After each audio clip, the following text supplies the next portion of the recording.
The AI bloodbath that AI tech executives have been warning about for years now is finally starting to manifest. I have another LinkedIn plea for help for you guys today that I want to dive in and analyze.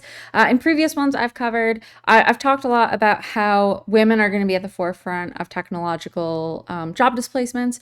While this person obviously is a woman and would fit that category, today I want to talk about a different emphasis, how folks who are further along in their careers, people who are in management positions, people who are higher up seniority wise, are also going to be affected by what is to come. We are in the midst of a massive transformation, not just of the job market and the labor market, but of the entire economy.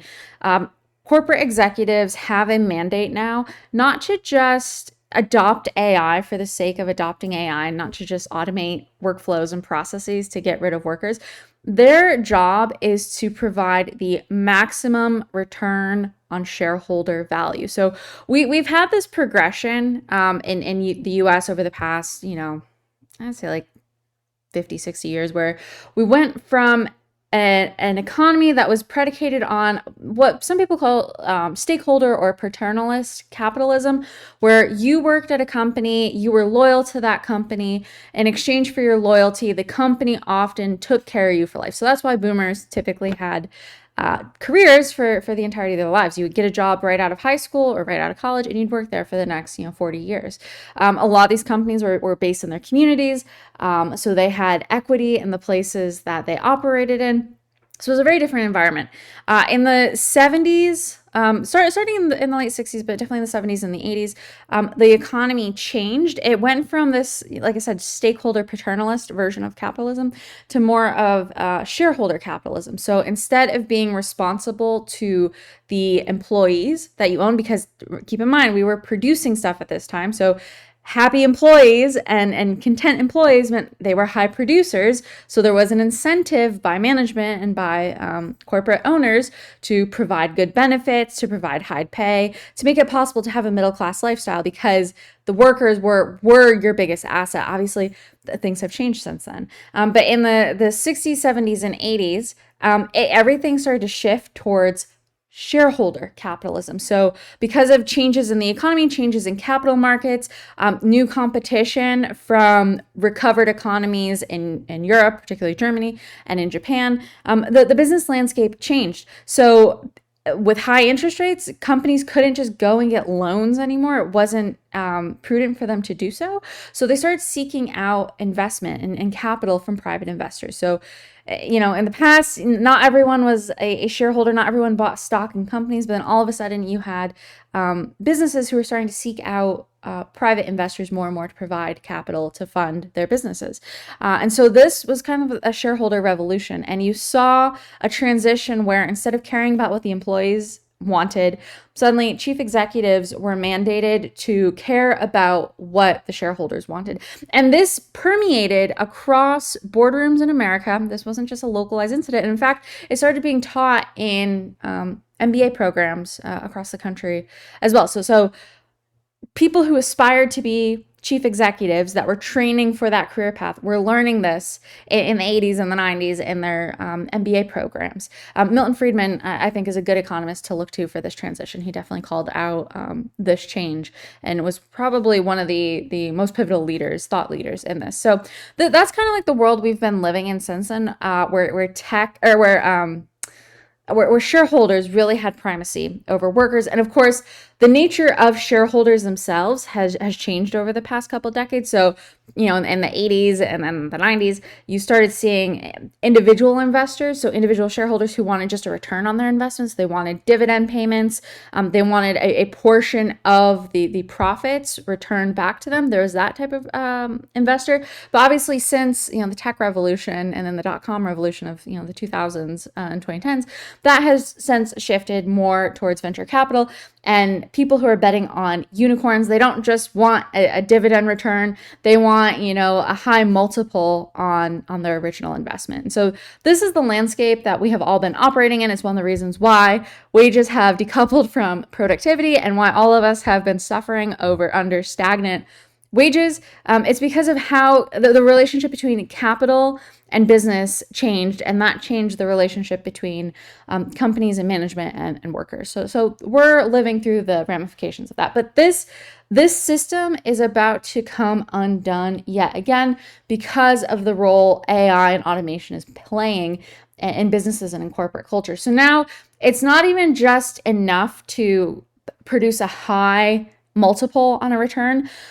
Investors, venture capitalists, private equity, they're looking to maximize the return on their investment. So what does this mean for businesses? It means if someone like Elon Musk isn't providing 200% value on what he's doing and what he's producing, the people who invest in Tesla are going to pull their money out and they're going to take it to a different tech executive who is.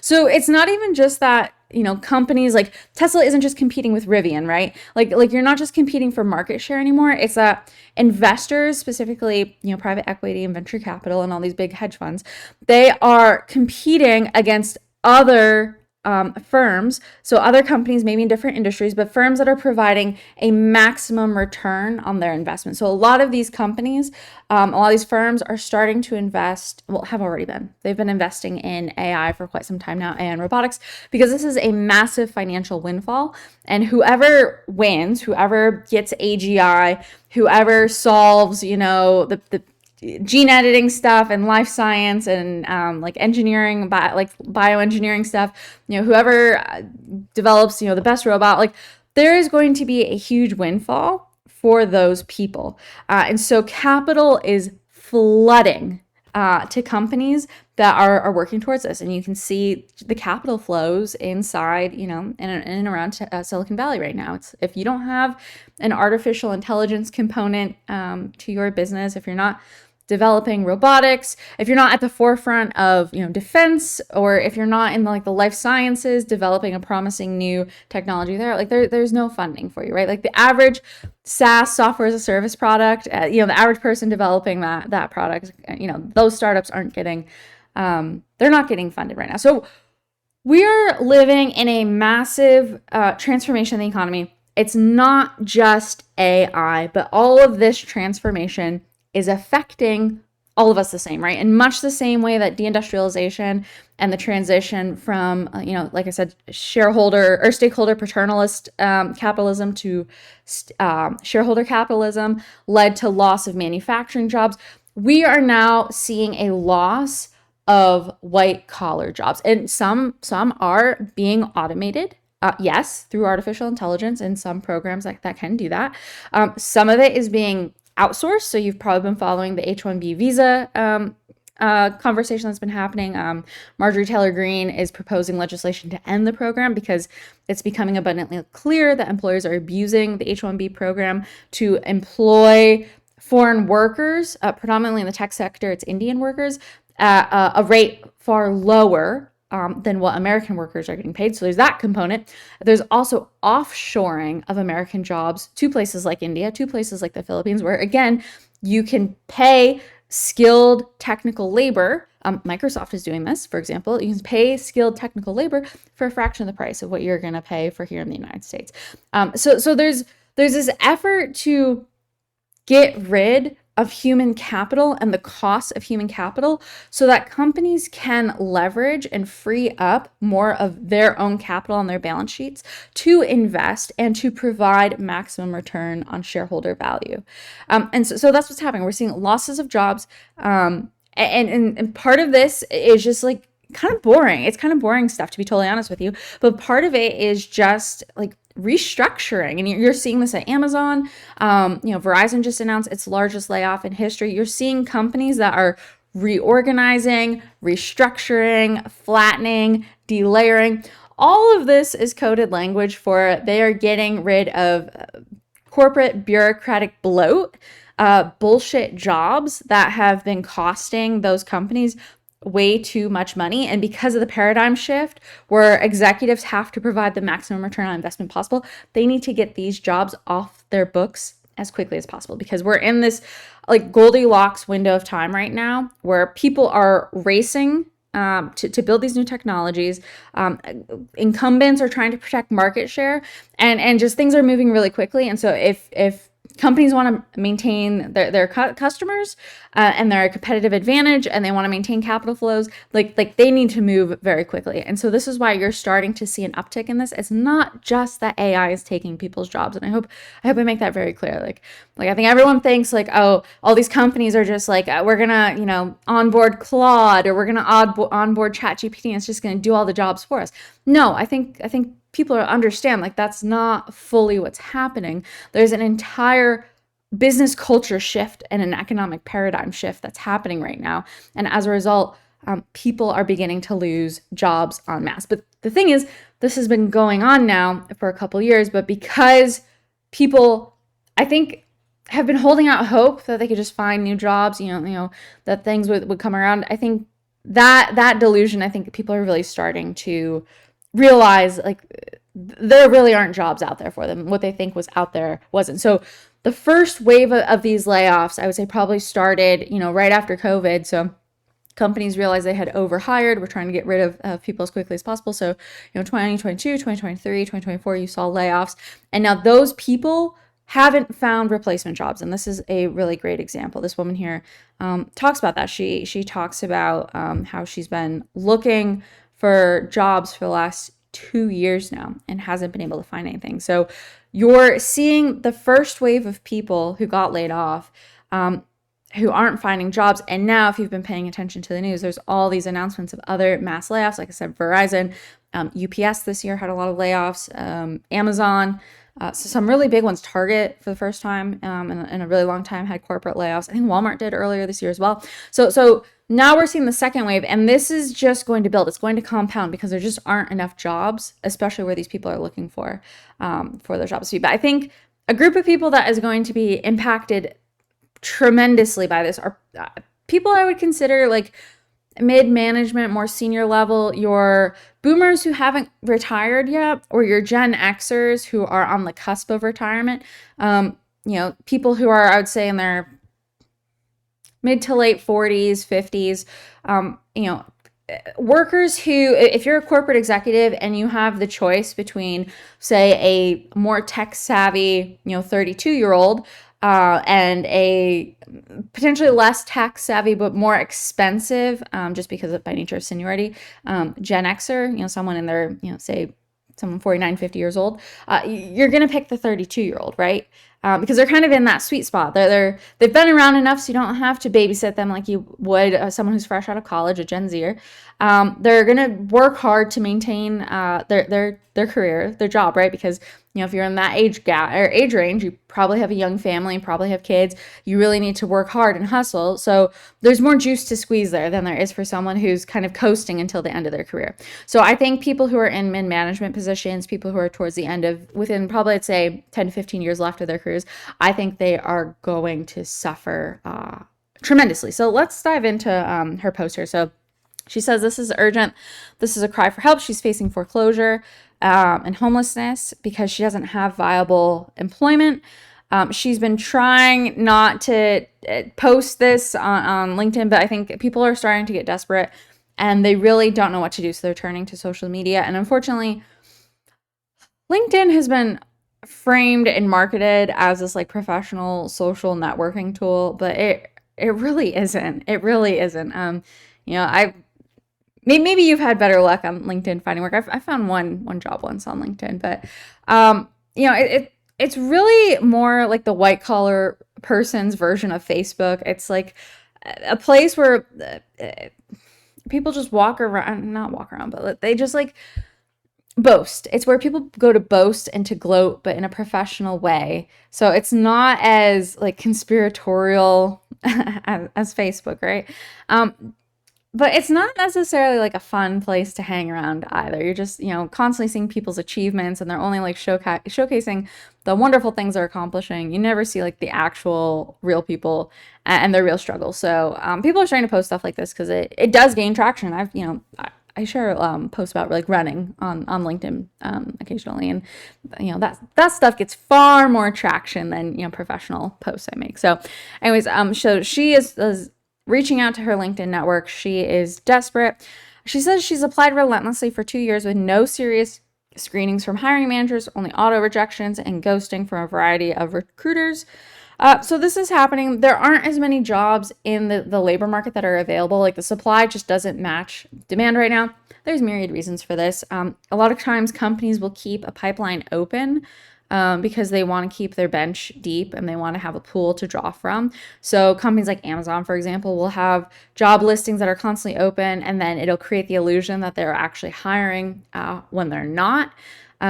You do have like actual ghosting. There's people who intend to hire internally, but for legal reasons have to post an external facing job posting to stay in compliance of laws. So they'll post that.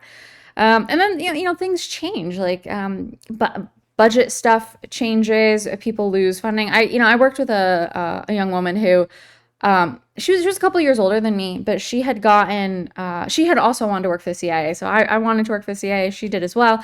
And her experience really opened my eyes to the fact that, wow, I was never going to succeed in this career because there's just so much, it requires so much luck in a lot of ways. And I'm glad it didn't turn out. But she had told me, we were, I think like having lunch one day, and she was telling me that she had gotten an offer from the CIA, like had an offer, and it had gotten rescinded because there wasn't enough budget. So they basically overhired for that recruitment class and had to pull back her job offer. And I had a similar experience, not quite the same, but a similar experience with the Office of Naval Intelligence. They had issued a conditional offer of employment to me, and it was pending a positive return on your security clearance. So whoever basically, as soon as your clearance got passed, like you would get the job. Well, I didn't know, and this was a technique that some federal agencies use, is they might have one billet, so one job posting open, and they might give conditional offers to say 20 people, and whoever paperwork comes back fastest, that's the person that gets the job. So you think you're getting a job, you think you're making progress, when in reality, you're not. So that happens. I've also heard on the tech side of things that companies, they're wily for doing this, but they will put people through the ringer to go through their recruitment process because they know people are desperate. They'll give them test assignments. So you'll have to do like coding or make up projects or whatever. And basically they're giving applicants parts of actual projects and basically outsourcing the labor for free to them. So, in much the same way that interns typically work for free to prove their worth and establish their resume, you have applicants who are going through a multi-week, if not a multi-month recruitment process with tons of different rounds, doing test assignments to prove their value, only to not get jobs because those companies didn't actually intend to hire them in the first place. They just wanted someone to do like a piece of their assignment. So an example might be like from a writing or a content perspective, you might put an editor role out there. Or maybe you'll put out a content calendar, like someone, like just a sample, right? Like show me what you can do. So here's a draft of this page, like edit it, come up with a mock content calendar. Okay. Well, if you're a company that's doing that, you'll take the work that person has done and you'll just use it. So you might give them a live document that you intend to publish, have them edit it for you. They've done their test, and now you have free work back that costs you nothing. So there's companies doing that. So there's all sorts of reasons why companies aren't like hiring right now, or like creating the illusion of hiring.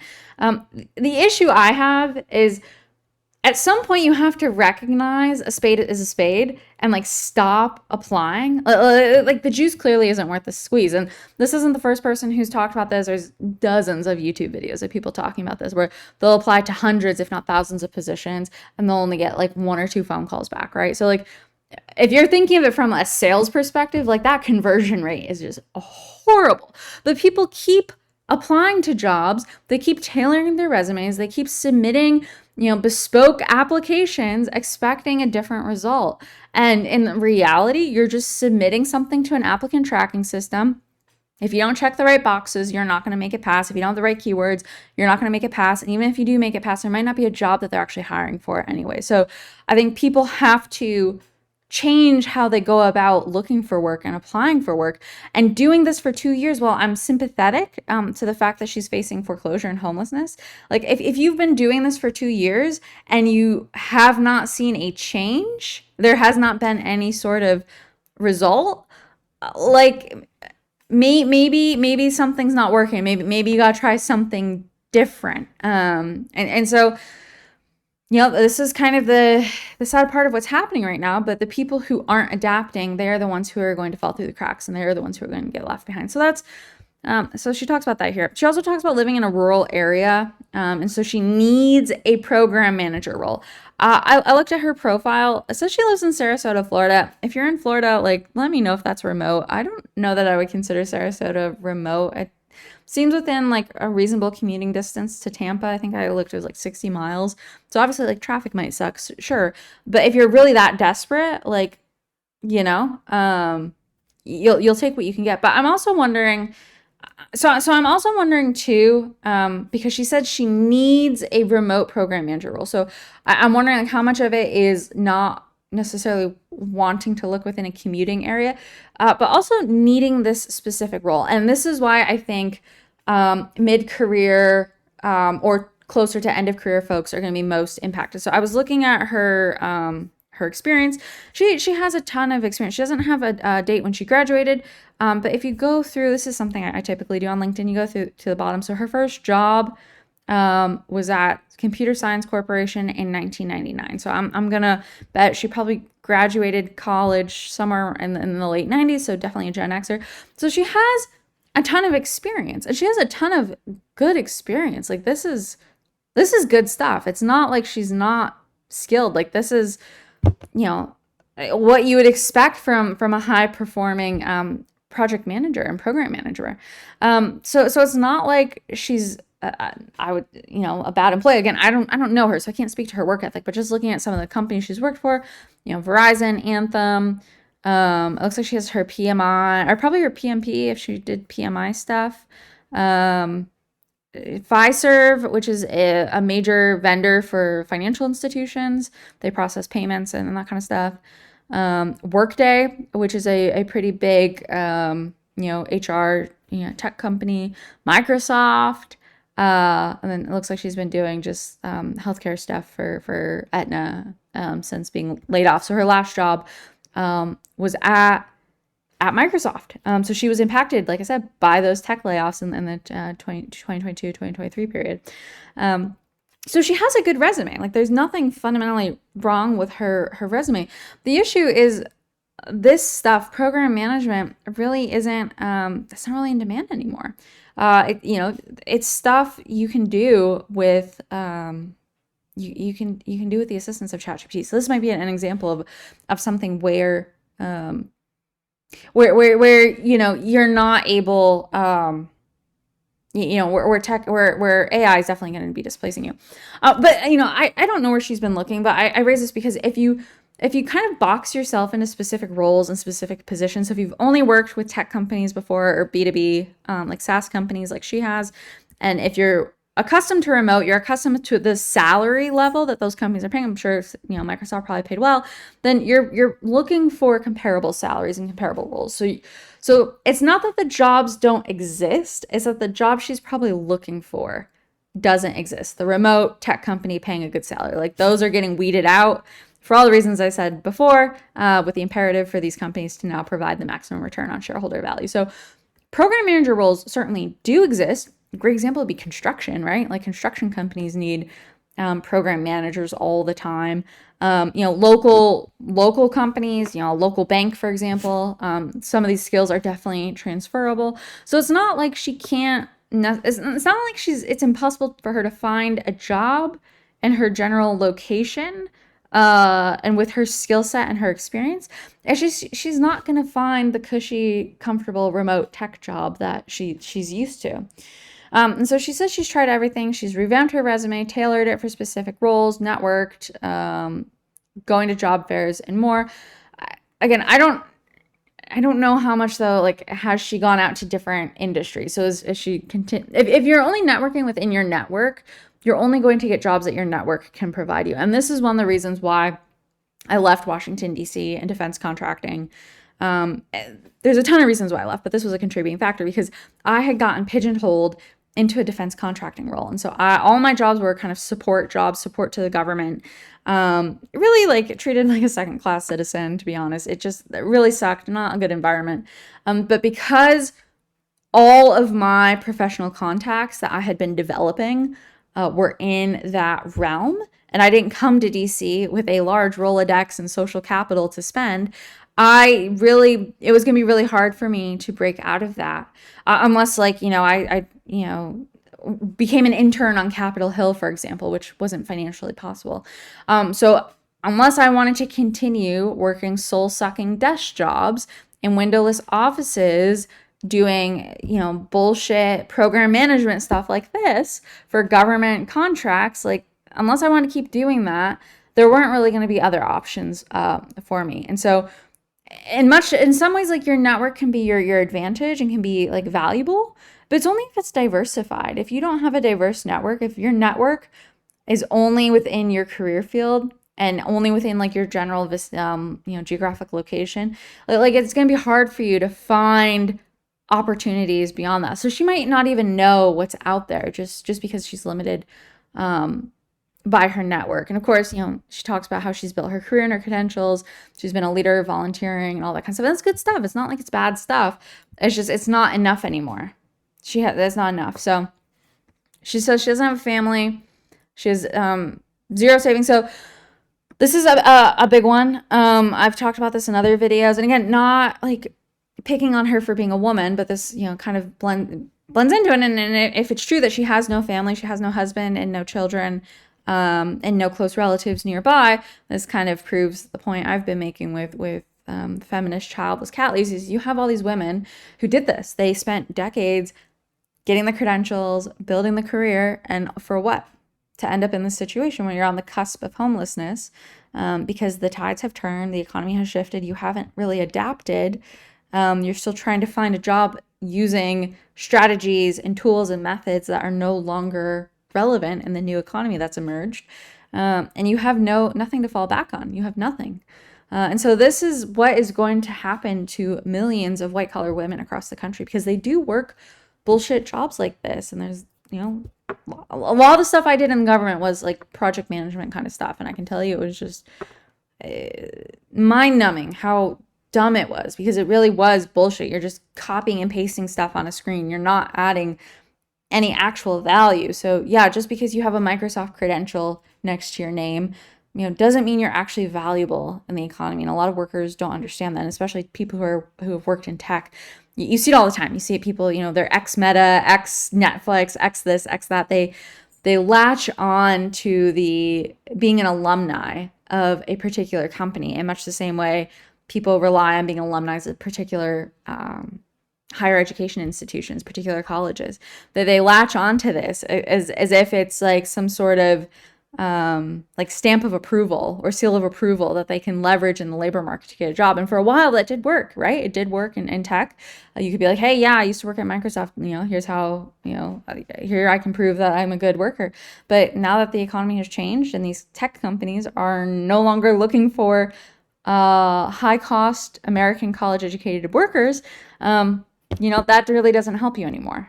So that is, that's part of it. And then, she talks about here, and again, I'm not like trying to put her on blast or anything. I think she's just encapsulating what is really happening right now to people, and she adds a human element to it. And this is real. This is going to affect a lot of women in particular, but almost everyone. People, white collar workers who are accustomed to their salaries and their cushy office jobs and the standard of living it provided, they're losing these things, because if you don't have a new job to replace it, your savings will only take you so far, right? So she says she hasn't had healthcare in 2 years, no medicine, no doctors, no dentist. She's hungry. She goes to food pantries every couple of weeks. Her vehicle maintenance hasn't had any, or her car hasn't had maintenance in over a year and a half. So no oil changes, tires, all that kind of stuff. I mean, this right here is a perfect example of someone who has fallen off the socioeconomic ladder, has gone down a couple rungs, and is on the cusp of poverty. I'm not blaming her. It's just, we are in this massive economic transition, and you have to understand what is happening right now. She says she's been working seasonal temp contract roles for barely minimum wage, and that's ending in 4 weeks. So she's been severely underemployed, and the temporary job has only paid to keep her utilities working. This is a big thing.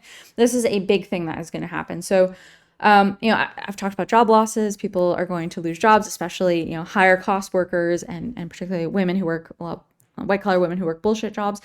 That's going to happen. So the thing is, yes, new jobs will be created. Not enough new jobs are going to be created for all the displaced workers that need them. But I think people just assume that, okay, we're going to have, if we're losing W-2 40-hour week full-time benefited jobs, we're going to get W-2 fully benefited 40-hour week jobs that replace them. And that's not going to happen.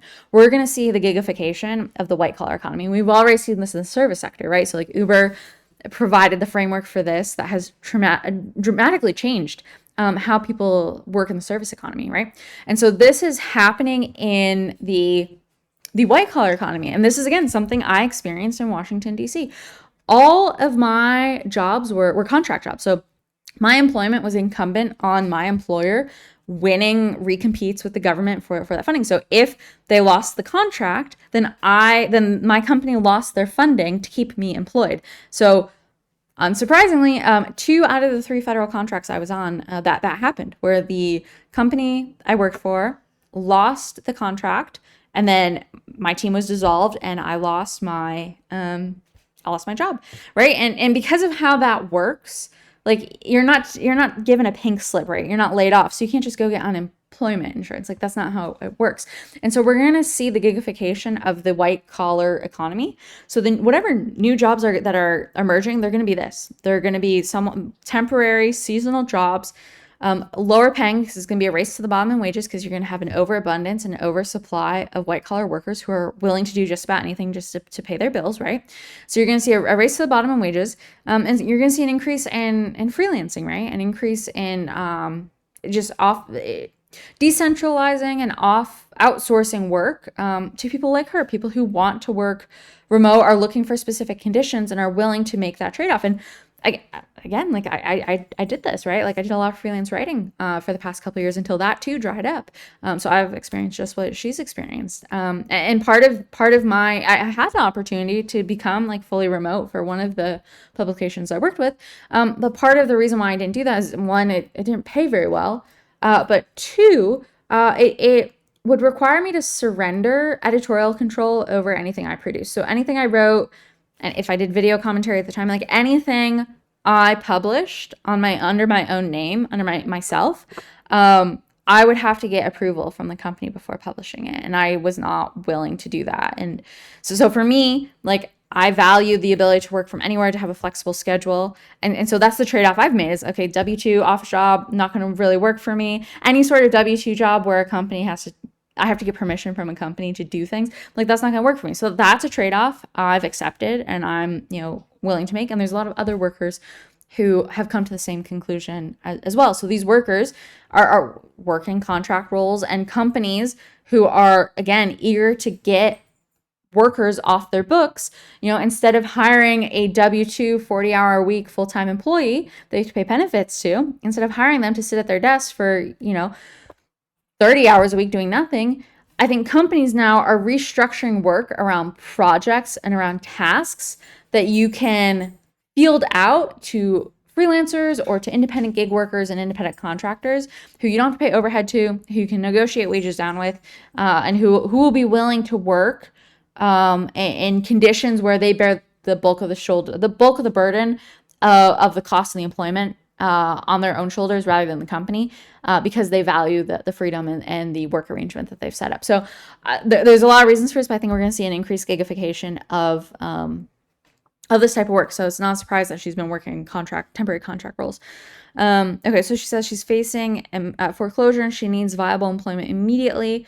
Yeah, so I mean, if you're someone who's hiring and you think this person might be a good fit, definitely reach out to her. But I think women are going to be hit in particular. They're going to be hit hard because women have been sold the false promise of career feminism in particular, that college credentials equals career, and the career is going to give you the middle class life that you're taught to aspire to have, and that's obviously not happening. But it's also going to face it's going to hit older workers. I'm not talking about like 70-year-old workers. I'm talking about 45, 50, 55, 60-year-old workers who still have some time left until retirement, but they're at that point in their career where there's really not much change left for them. They're probably going to be coasting through until they retire.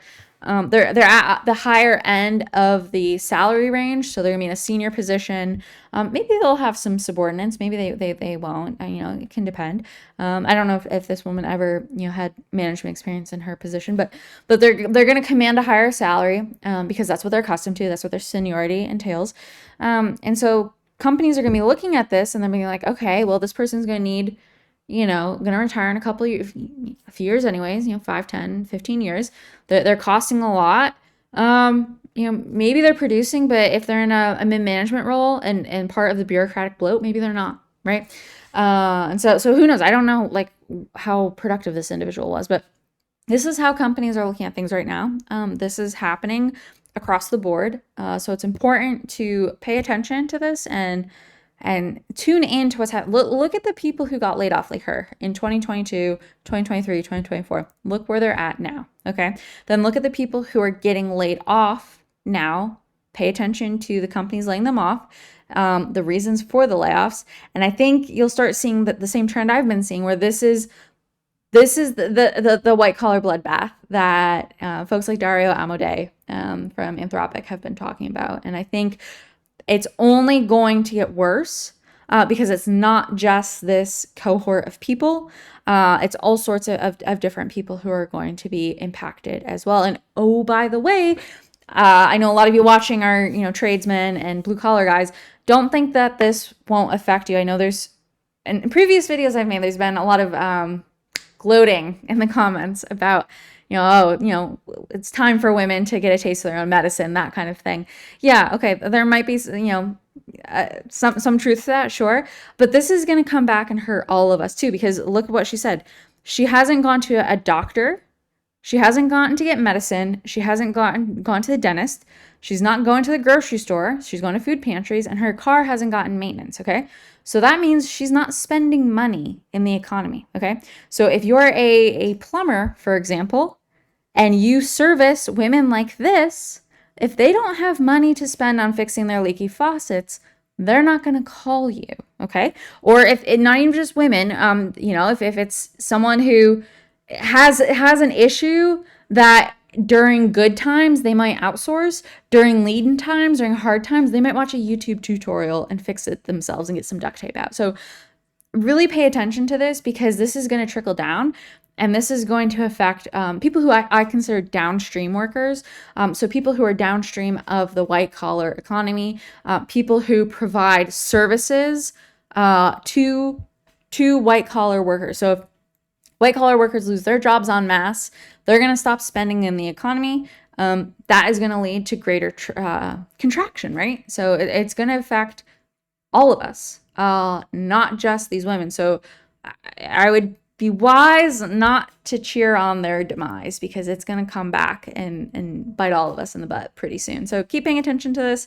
And let me know what your thoughts are because I know a lot of people are going through similar experiences as well. Thanks again, as always, for tuning in. I really appreciate it. Like and subscribe, and I will see you in the next video.